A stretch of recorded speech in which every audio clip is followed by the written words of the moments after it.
जानवरों के नाम पढ़ लिए ना, सबने पढ़ लिए ना जानवरों के नाम।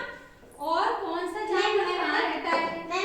मैं बताऊं? हाँ, बर्फीले एरिया का भी पढ़ लिया। हाँ, बर्फीले एरिया में जानवर रहते हैं वो भी पढ़ लिया, जंगल में कौन से रहते हैं ये भी पढ़ लिया, रेगिस्तान वाले भी, हाँ, और जल में रहने वाले भी पढ़ लिए। ठीक है, आज अपन कौन से पढ़ेंगे?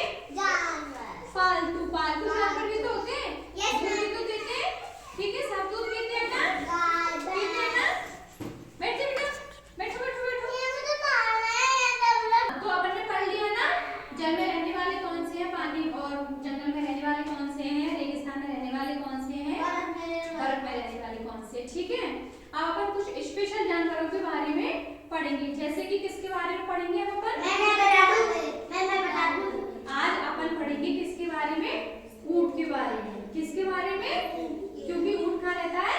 रेगिस्तान। क्योंकि ये जो रहते हैं ना कि जल में रहने वाले जानवरों की कौन कौन सी विशेषताएं हैं, जंगल में रहने वाले जानवरों की कौन कौन सी विशेषताएं होती है, और बर्फ में रहने वाले जानवरों की कौन कौन सी विशेषताएं होती है ना, तभी तो वो जब वहां रह रहे हैं ना। ठीक है, अच्छा, रेगिस्तान में रहने वाले जानवर में कौन है? ऊंट। तो आज हम किसके बारे में पढ़ेंगे? ऊंट के बारे में। आपको पता है ऊंट को रेगिस्तान का क्या बोलते हैं? जहाज। जहाज क्यों बोलते हैं? क्योंकि रेगिस्तान में क्या होता है बेटा? बहुत सारे बालू, मिट्टी ही मिट्टी, रेत ही रेत होती है वहाँ पे। हाँ, तो वहाँ पे क्या है, ऐसे जाने के लिए साधन तो होते नहीं है कि ट्रेन से चले जाओ, बस से चले जाओ, हर जगह नहीं है ना वहाँ पे।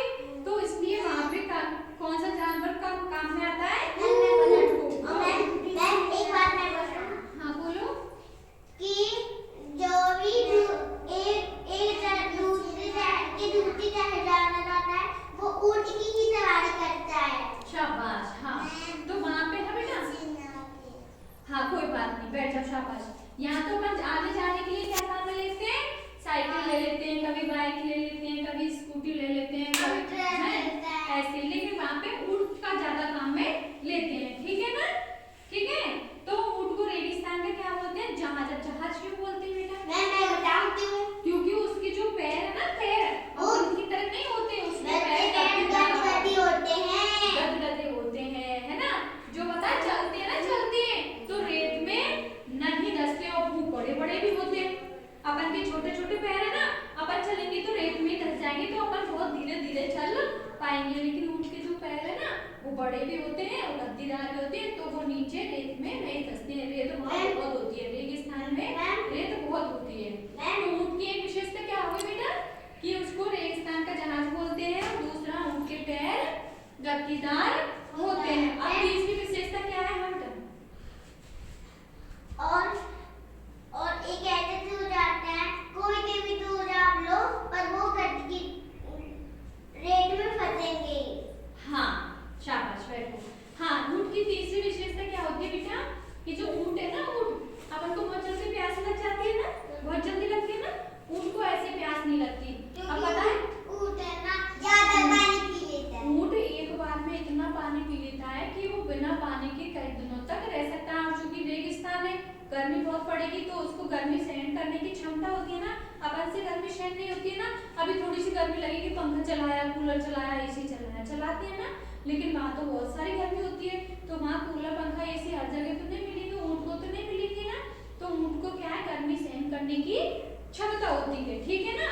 तो वो एक बार में इतना पानी पी लेता है क्योंकि वो कम से कम 7 दिनों तक बिना पानी पिए रह सकता है। ठीक है ना?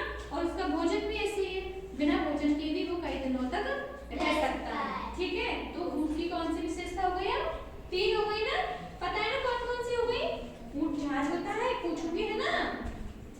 तीसरा बात, ऊंट की कोहड़ होती है। अपन आपने किसी ने देखा है ऊंट की सवारी? किस किस ने? मैंने देखी है।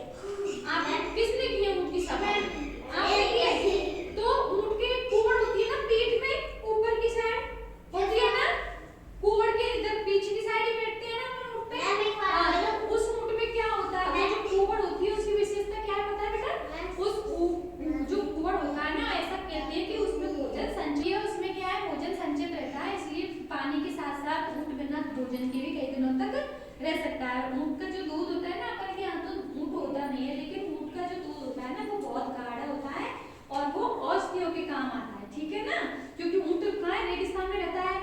अमूल नीम और पता नहीं क्या क्या खाता रहता है, तो उसका जो दूध है ना वो बहुत गुणकारी होता है बीमारियों के लिए। ठीक है, अब ऊँट की विशेषता समझ में आ गई सबको, यानी कि रेगिस्तान में रहने वाले